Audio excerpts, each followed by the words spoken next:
Hi అండి, welcome to my channel Usha sweet home adventures. నమస్తే అండి. ఎలక్ట్రిక్ రైస్ కుక్కర్లో చికెన్ బిర్యానీ ఎలా ప్రిపేర్ చేయాలో ఈరోజు వీడియోలో చూసిద్దామండి. ఎంత ఈజీ అంటే చాలా ఈజీ, ఎవరైనా చేసుకోవచ్చు, బ్యాచిలర్స్ అయినా చేసుకోవచ్చు, కొత్తగా యంగ్స్టర్స్ వంటలు నేర్చుకునే వాళ్ళు కూడా చేసుకోవచ్చు అనమాట. ఎంత సింపుల్ అంటే అంత సింపుల్, తక్కువ ఆయిల్ పడుతుంది, త్వరగా కూడా అయిపోతుంది. ఒకసారి ప్రాసెస్లోకి వెళ్ళిపోదాము. ఇప్పుడు రైస్ కుక్కర్ తీసుకుని అందులో ప్లేట్ ఇస్తారు కదా, అది కంపల్సరీ వేసుకోండి. చాలామంది వేయరు, కింద అడుగు అంటకుండా మనం దమ్ చేసుకున్నా కూడా బాగుంటుందన్నమాట. ముందుగా నేను బాగా నానబెట్టిన 1.5 గ్లాస్ బియ్యాన్ని వేస్తున్నా. అంటే ఆల్మోస్ట్ 300 గ్రామ్స్ ఉంటుంది. ఎక్కువ క్వాంటిటీ చేయట్లేదు, కొద్దిగా చేస్తున్నాను. బిర్యానీ మనం చేసేటప్పుడు ఒకటి గుర్తుపెట్టుకోవాలండి, రైస్ ఎంత ఉందో ముక్కలు కూడా, అంటే చికెన్ కూడా అంతే ఉండాలన్నమాట. ముందుగా బిర్యానీ ఆకు వేస్తున్నాను. ఇందులో మసాలాలు ఏమేమి వేస్తాము మనము దానికి సంబంధించిన అన్నీ వేసుకోవచ్చు. మరీ ఎక్కువ వేయట్లేదు, స్పైసెస్ మైల్డ్గా ఉంటే బాగుంటుందని. చెక్క, లవంగాలు, షాజీరా వేస్తున్నాను. ఇది షాజీరా అండి. బిర్యానీ ఆకు వేసాను, షాజీరా ఒక 1/2 స్పూన్ వేసాను, చెక్క లవంగాలు ఒక 3 వేసాను, ఒక 2 పచ్చిమిరపకాయలు చీలికలు వేసాను, అల్లం వెల్లుల్లి పేస్ట్ కూడా కొద్దిగా వేసాను. నా క్వాంటిటీ చూసి చూడండి, నేను దానికి తగినంతనే వేస్తున్నాను. కొద్దిగా ఒక పిరికెడు పుదీనా, పిరికెడు కొత్తిమీర తరిగింది, సన్నగా తరిగింది వేసేస్తున్నాను.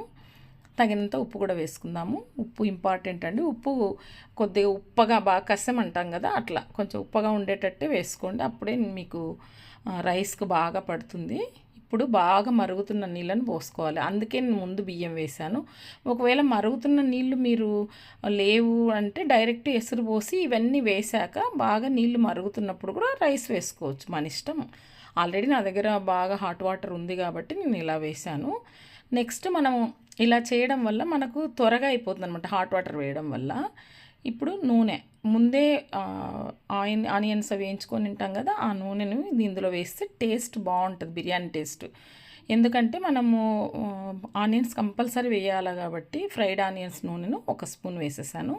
నిమ్మకాయ కూడా పిండుకుందాం, బాగా టేస్ట్ బాగా ఇంక్రీజ్ అవుతుంది, తెల్లగా కూడా వస్తుంది, బాగా కలర్ కూడా మంచిగా తెల్లగా వస్తుంది, టేస్ట్ కూడా బాగా పట్టుకుంటుంది నిమ్మకాయ వేయడం వల్ల.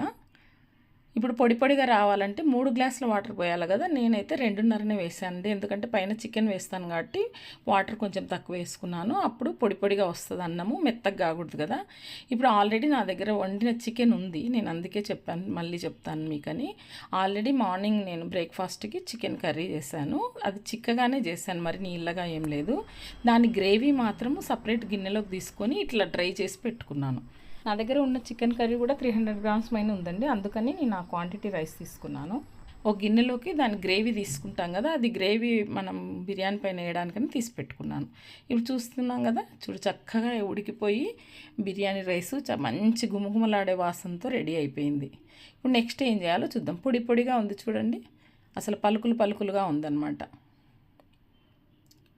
నేను ఆల్రెడీ చేశాను కాబట్టి కర్రీ చూపించలేదండి. అందరూ ఆల్మోస్ట్ కర్రీ ఎలా చేయాలో తెలుసు కదా. బిర్యానీ రైస్లోకి మనం మంచిగా మసాలాలు వేసి చికెన్ కర్రీ చేసుకున్నా, ఒకవేళ ఇప్పటికప్పుడు రైస్ పెట్టుకున్నప్పుడు చేసుకున్నా కూడా పైన వేసుకోవచ్చు, అంత సులభం అనమాట. కర్రీ ఉంటే బిర్యానీ అయిపోతుంది. నేను గ్రేవీ తీసానని చెప్పాను కదా, ఆ గ్రేవీ ముందు పైనుంచి వేస్తున్నాను. ఇంకా లిక్విడ్గా ఉండి ఆయిల్ ఎక్కువ ఉంటే కూడా వేసుకోవచ్చు. నేను ఆయిల్ మరీ అంత ఎక్కువ వేయట్లేదు కాబట్టి లిమిట్గానే వేసానండి. పైన గ్రేవీ వేసేసాం కదా, సేమ్ ఫుడ్ కలర్ కూడా మనం చేసిన రోజు, వీడియో చేసిన రోజే దొరకవండి. ఎల్లో ఫుడ్ కలర్ ఉంటే వేసుకోండి. నా దగ్గర ఆరెంజ్ ఉంది, అది వేస్తున్నాను. ప్రస్తుతానికి ఎల్లో లేదు కాబట్టి ఎల్లో కానీ కుంకుమ పువ్వు నీళ్ళు కానీ వేసుకోవచ్చు. ఆల్రెడీ ఫ్రైడ్ ఆనియన్స్ వేయించి పెట్టుకున్నాను, ఫ్రైడ్ ఆనియన్స్ కూడా వేస్తున్నాను. ఇప్పుడు రైస్ అయిపోయిన తర్వాత ఒకదాని తర్వాత ఒకటి ఇలా వేసుకోవాలన్నమాట. మనము బిర్యానీకి ఎట్లా ప్రాసెస్ చేస్తామో సేమ్ అలాగే అండి, డైరెక్ట్ వేస్తున్నాం అంతే, తాలింపులు అవి లేకుండా. ఇప్పుడు ఆల్రెడీ మనము చికెన్లో నేను పెరుగు మసాలా అనేసి రెడీ చేసిన చికెన్ని ఇందులో వేస్తున్నాను. చికెన్ దగ్గరకు ఉడికించి పెట్టుకున్నాను కదా, ఫ్రైడ్ చికెన్ కూడా పెట్టుకోవచ్చండి మీరు ఈజీగా. మనము లిక్విడ్ దాంట్లో వేసాం కాబట్టి అక్కడక్కడ మనకు ఆ గ్రేవీ పట్టి ఉంటుంది, మసాలా అంతా ఈ రైస్కి పట్టి ఉంటుంది కాబట్టి ఫ్రైడ్ చికెన్ లాగా చేసి ఇలా వేసుకోవచ్చు. ఎందుకంటే రైస్లో ఈ ఫ్లేవర్స్ ఉంటాయి కదా, మసాలా ఫ్లేవర్స్ ఉంటాయి ఖచ్చితంగా, ఆ ఫ్లేవర్స్ అన్నీ ఉంటాయి కాబట్టి బిర్యానీ స్మెల్ అద్దరిపోతుంది. పైన కొత్తిమీర, చిటికెడు చివరగా గరం మసాలా వేస్తున్నాను.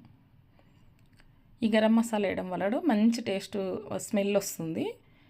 లాస్ట్లో కొద్దిగా నెయ్యి కూడా వేసుకుందాం. బిర్యానీకి పైన గీ వేస్తాం కదా, గీ మీరు ముందే అయినా వేసుకోవచ్చు, తర్వాత అయినా వేసుకోవచ్చండి. ముందే మనము రైస్ అయిన వెంటనే పైన వేసుకొని చికెన్ పెట్టవచ్చు. చికెన్ పెట్టినాకైనా గీ వేసుకోవచ్చు. గీ వేసుకుంటే ఇంకా టేస్ట్ ఇంక్రీజ్ అవుతుంది అనమాట. అన్ని లిమిట్గానే వేసాను. రెడీ అయిపోయింది కదా. ఎక్స్ట్రా ఆనియన్స్ కూడా మళ్ళీ వేస్తున్నాను. ఎంత బాగా స్మెల్ వస్తుందో అంత బాగా వస్తుంది. చూసారు కదా, చక్కగా తీస్తే గుమగుమలాడిపోతూ ఉంది అసలు. ఎంత బాగా వచ్చిందో. అంటే ఇది దమ్ చేశానండి, అంతే, ఇంకేం లేదు. కింద రైస్ ఉంది ఆల్రెడీ, ఫ్లేవర్డ్ రైస్, పైన చికెన్ ఉంది. రెండు కలిపేస్తే ఆల్రెడీ బిర్యానీ రెడీ అయిపోయినట్టే. చూస్తున్నారు కదా. ఇప్పుడు ఎల్లో కలర్ ఉండింటే మీకు తెలిసేది, సేమ్ కలర్ ఉండడం వల్ల అలా అనిపిస్తుంది. చూడండి, బిర్యానీ ప్లేట్లో సర్వ్ చేస్తున్నాను. దీంతోపాటు కొద్దిగా పెరుగు రైతా పెట్టుకుంటే చక్కగా అప్పటికప్పుడు బిర్యానీ ఎంజాయ్ చేయొచ్చు.